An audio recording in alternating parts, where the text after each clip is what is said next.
기후위기는 온실 효과에서 나타나는 폭염, 홍수, 폭설 등 단순한 날씨의 변화만으로 끝나지는 않습니다.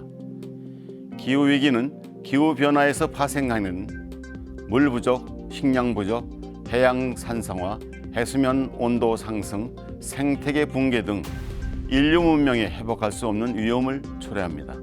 전 세계가 기후변화로 인한 심각한 재해를 입으면서 기후변화를 기후위기 혹은 기후재난으로 인식하고 대처해야 한다는 목소리가 그 어느 때보다도 큽니다. 전 세계 153개국 과학자 11,000명은 2019년에 국제과학학술지 바이오사이언스에 공동 성명을 내고 기후위기는 인류에게 막대한 고통을 가져올 것이라고 경고했습니다.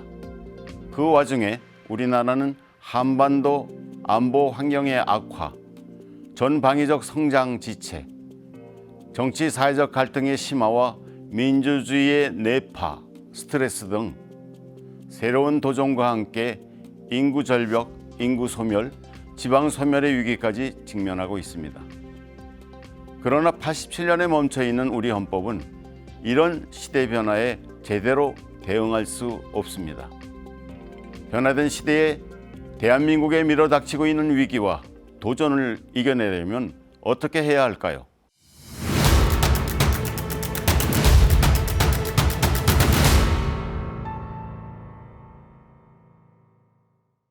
김원호 이사장님께서 말씀하신 대전환은 영구 위기의 양상을 띠고 있습니다. 기후위기, 감염병, 재난, 전쟁 등 안전과 생존의 위기는 말할 것도 없고 인구 소멸, 지방 소멸 위기 등 전례 없이 다중적이고 복합적인 위협과 충격이 세계 곳곳에서 엄청난 지각 변동을 일으키고 있습니다. 인간 활동의 작용과 반작용이 누적되어 지구 차원의 위기로 확산하는 운명의 날 시나리오가 공포로 엄습합니다. 그 위기는 우리나라도 비껴가지 않습니다. 원하든 원하지 않든 그 위기 속에서 살 길을 모색할 수밖에 없는 상황입니다. 그런데도 우리나라의 헌법과 기본권은 87년 체제에 머물러 있습니다. 87년식 헌법, 참 답답합니다.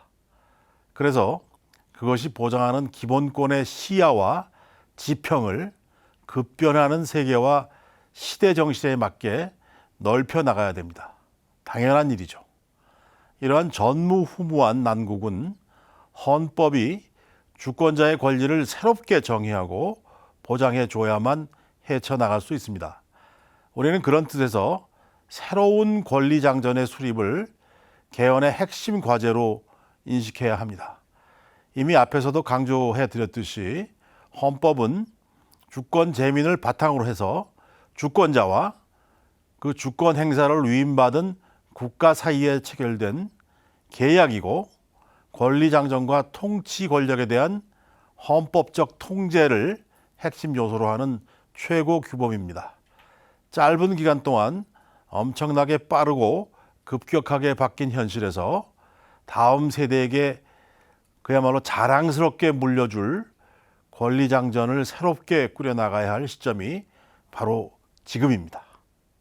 그런 배경에서 새로운 권리장전의 재정립이 절실히 요구되는 분야는 다음 5가지입니다. 첫째는 기후위기에 대처하기 위한 기본권 보장이고, 둘째는 인구소멸, 지방소멸, 사회균열과 정치적 양극화, 극단화 등에 대처하기 위한 기본권 보장입니다.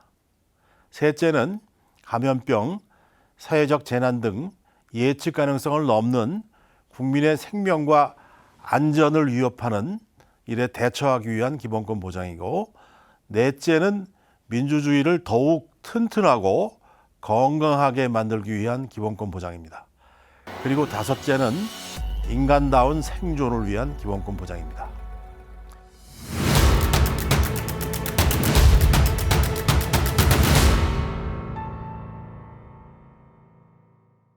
먼저 기후위기에 대한 헌법적 대응부터 시작해 보겠습니다. 이미 전례 없는 재난과 위협으로 다가온 기후 위기에 대처하기 위한 헌법 개정. 다시 말해 기후 위기 시대의 기본권은 어떻게 바뀌어야 할지, 국가와 정부는 어떤 책무를 져야 할지 홍 교수님의 이야기를 듣겠습니다. 기후변화의 결과는 기후위기로 나타납니다. 기후변화로 인해 통상적 수준을 훨씬 넘는 규모, 빈도, 강도로 나타나는 홍수, 가뭄, 산불, 폭염, 폭풍 등 각종 초대형 재난이 끊이지 않고 있습니다. 미국, 유럽, 아시아 등지에서 일어난 전례 없는 규모의 홍수와 산불, 폭염 등은 기후변화로 인한 것이라는 사실이 밝혀지고 있습니다. 유엔의 구테우스 사무총장은 지구가 온난화 단계를 넘어서 끓는 단계로 접어들었다고 지적한 바 있습니다. 올여름 생전 겪어보지 못한 극한 호우 그리고 폭염으로 고통을 받고 있는 우리나라의 경우도 다르지 않습니다. 따로 설명이 필요 없겠죠. 2015년 12월 12일 유엔 당사국들이 기후변화를 막기 위해 체결한 파리 협약에 따라 각국에서 탄소 중립을 향한 에너지와 산업 구조의 이행과 전환이 진행되고는 있지만 상황은 여전히 심각하고 인류는 그 어느 때보다도 더 심각한 생존의 위협에 직면하고 있습니다. 대규모 인명피해와 사회적 손실을 낳는 파괴적인 기후재난은 가난한 나라든 부자 나라든 빈부를 가리지 않고 무차별적으로 발생하지만 그로 인한 피해는 지역과 빈부, 사회적 여건 등에 따라 차별적으로 나타난다는 실증적인 연구들이 많이 나오고 있습니다.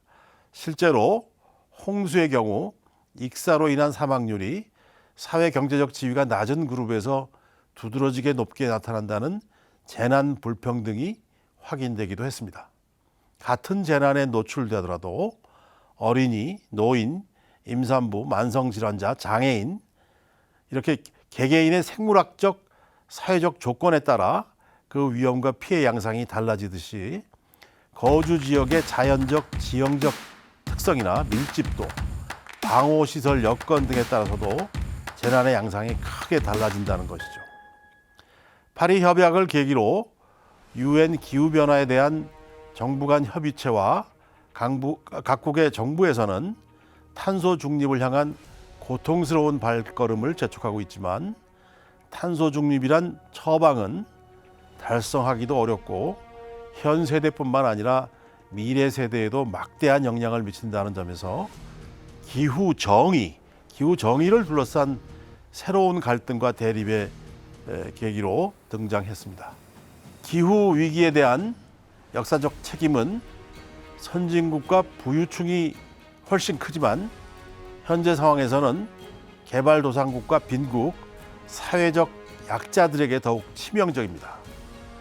국제적으로는 역사적으로 또는 현 상황에서도 탄소 배출에 더 많은 책임이 있는 선진국들보다 저개발국들이 더 큰 피해를 보고 있는 국가 간, 지역 간 기후 부정의 문제가 있습니다.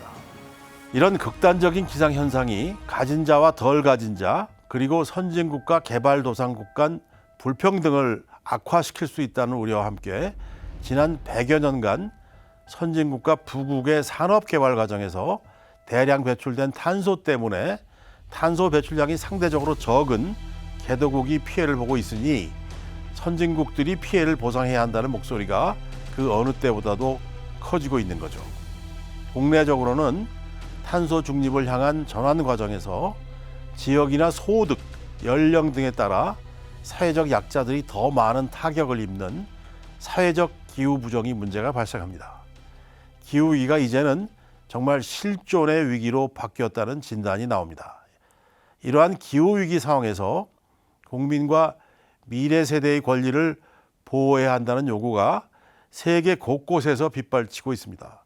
우리나라도 예외는 아닙니다. 그런 배경에서 기후위기에 대한 국가적 대응을 헌법 차원에서 실천하라, 보장하라는 요구가 강력하게 대두되고 있습니다. 기후위기로 인한 피해와 위협으로부터 보호를 받을 수 있는 국민과 미래 세대의 권리, 즉 기후위기 보호 청구권을 기본권으로 보장해야 한다는 과제가 등장한 것이죠. 같은 맥락에서 기후변화 문제를 헌법의 기본권 차원에서 그리고 소송을 통해서 해결하려는 시도들이 이미 세계 각국에서 활발하게 전개되기 시작했습니다.